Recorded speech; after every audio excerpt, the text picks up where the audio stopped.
So, what does a directionless adult in a tiny rented room does to survive the blur this week? Whenever I'm dodging reality or procrastinating on something, I turn to cleaning and organizing. Changing the bedsheet and pillowcase is usually my starting point because my desire to clean my room subsides so fast that it's often the only thing I get done. None of my pillowcases, bedsheets, or blankets match each other. They are an amalgamation of randomness. So I recently started painting my nail black, to be specific. I am the worst nail painter ever in the history. I don't remember ever wearing black nail polish, so this feels like the first time. When I think of black nail polish, cool people comes to my mind. In my mind, cool people wear black nail polish and they wear things like cross earrings, good fashion style. So I guess painting my nails black is a way that I try to be associated with cool people. Look at this messy nail right here. I'll clean it up later. Black nail polish is also associated with rebellion. I don't remember ever going through a rebellious phase. I have always been a pretty normal kid, Go to school, getting good grades, don't do anything or anyone. Don't do stupid things, basically. Now that I'm a grown-up and even I realize that I can do things that my younger self can't, I still have my reservation. Because you don't just wake up one day and change completely. It's not how our brains work. We are creatures of habit. I think the reason why I want this black nail polish is because I just want something that makes me feel like this life is worth living. So let's paint our nails black and run away from life responsibility together, shall we? These days I don't exactly feel happy, not really sad either. Like you just don't feel motivated or you just don't feel lively. I have a lot of experiences dealing with feeling like this. Basically, I just gaslight myself. I just tell myself, you know what? You just need a little bit of sun or somebody else's sun. Nah, just kidding. I don't know about others, but gaslighting myself just works well for me. So I got this white dress that looks quite nice and I've got it for a while, but I don't wear it because of this black giant bow right here. This is too big and it is ugly. I don't like this bow. And I bought this knock-up broocher so that I can swap it out with the giant ugly bow. It looks like this. First, I need to detach this one. I need to take it off first. I don't know if I'm ruining in my dress right now. I'm a bit nervous. Sewing and fixing clothes has never been my strong suit. But I actually quite like sewing. If one day I achieve that thing that people always talk about, the financial freedom, I probably will buy some equipment, machine to pursue this hobby. Okay, the bow is off. I don't know what to do with this one. Look, I'm a Mickey Mouse princess. We are going to attach this broocher right here. I think I'm gonna take off the back of this broocher. I don't know if I can. Please don't get ruined by me. Almost. Yes, we did it. This is a glue, this is a bag. I separate them. Welcome to the chaos of my drawer. I have too many things. This is my needle and threads box. Ta-da! Okay. So, like I said, I like sewing and I'm not going to pursue this hobby at this stage in my life. Nowadays, everything feels like it needs to help you make money. Otherwise, it's a waste of time. And I know it's not true. It's just really difficult to relax. Just a little bit more and we will be done. The sewing is very messy, at least it's on. It is not very symmetrical, but also not too obviously crooked. So I guess it's okay. Okay, I took off the dress. Besides talking to my friends, the only other creative hobby that I still enjoyed doing and sometimes are motivated to do is creative writing. I write fiction. Creative writing is a way of letting things out for me. You know, if my hobby is writing quotes instead of writing fiction, I'd probably be so much richer right now. I'm working on 2 fictions at the same time right now. So I'm gonna read you the prologue of my fantasy romance fiction. But, a very important but, it's a BL fiction. If you don't even know what BL stands for, if the answer does not pop up immediately in your brain, that's it, absolutely a no, not for you kind of novel or fiction, okay? Skip forward.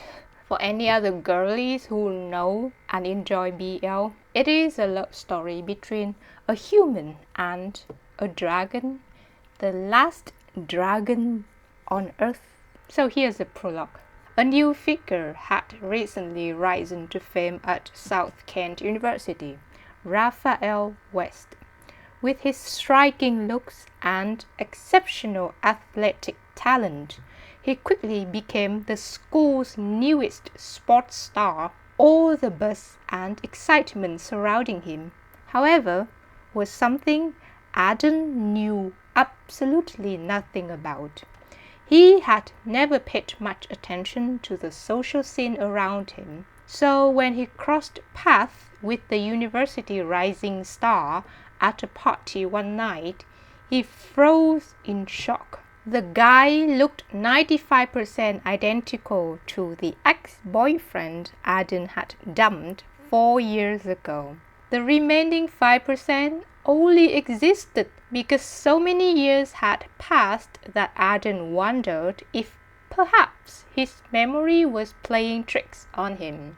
Adam was determined not to get involved with his ex ever again. Back then, he had ended things so ruthlessly that Raphael probably hated him enough to never want anything to do with him for the rest of his life. Love, even if some still remained, should stay buried in those salad days of the past.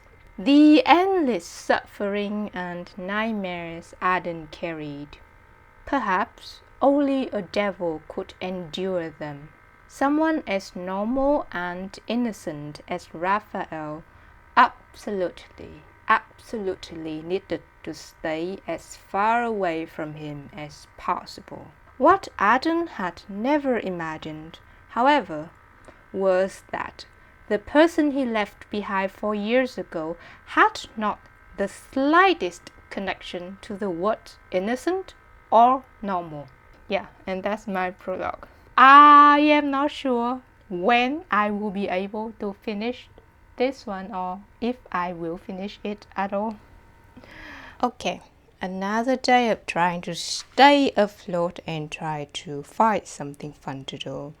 Let's do something fun together. Let's make some DIY makeup stuff today. So sometimes I have a few eyeshadows or like blushes that I don't really use the color, like this one here. It is a blush duo. I often only use this color but not this color. I have a beef with this kind of magenta, pink, purple color. I just hate it and I don't understand why I have so many of it. Like why do manufacturers like to put these kinds of color in palettes? Like in this one, wait, let me open it. This. And then like this here. I never use those colors. And then the other day I watched a video on TikTok of someone who mixed darker color with lighter powders. The mix turned into a completely different color, almost like a lilac shade, and I think it's worth a try. If this can be turned into lilac, I will use it. I like lilac. I just hate berry shades and magenta, purple, pink. Oh, sorry. I have beef with them. Okay, so I have prepared some tools here. I have washed these with antibacterial soap and also wiped them with alcohol. Here is the palette that I will use, and I have this eyeshadow, the lighter shade that I also don't ever use it. I will break this up and mix it with this shade. Oh my god, I hope I'm not destroying both of them. I will break the eyeshadow into this shape. Okay, here we go. Okay, I think I got everything out. Now I will scrape a bit of this magenta pink color into the shape.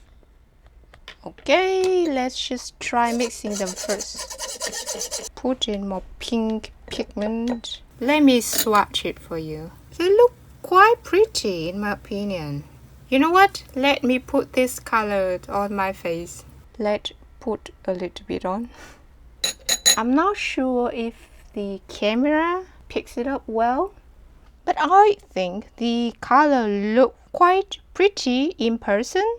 The pink is quite light, so I can actually go very heavy-handed. Okay, I look so pink right now. I think this DIY is a success. I will put the powder into this container to use as a loose powder blush in the future, and maybe also as eyeshadow. The color actually looks quite pretty in the pan. I'm so happy that it turns out okay, and I think I will make more in the future because I have a tons of pink magenta colors I don't use. So I don't know if this is a creative thing to do, but I recycle my flashcard, my old flashcard, and turn them into new ones. So I will print out my vocabulary and then recycle the old flashcards, turn them into new one, like this. I'm going to cut out the new words that I need to study. Now I'm gonna recycle this one. One flashcard suddenly turns into many flashcards. Then I'm going to use a... oh, this is my lip balm. This is a glue stick. Going to use a glue stick. Stick it to the card I just cut up, and voila, we have a new flashcard. You might say, just buy new flashcards. Yeah, I mean, it's easy to buy new flashcards, and I don't have a problem buying new flashcards. But doing this is, for me, is fun. It's kind of like the IKEA effect, you know. because I've already invested my energy and my time into making them. So I'm going to study them hard. And I have a bunch of these tiny flashcards that I have already made. And I do study them. I do study them. It's not like I just make them for fun or for show. And you might ask me, you already have like a gazillion flashcard app. Why are you making analog flashcards? Because it's easier this way for me to study. You know, you have a stack of flashcards on your desk. When you don't know what to do or when you get bored, you just sort of pick up a card just like that. So this way I can study passively. Hope that helps.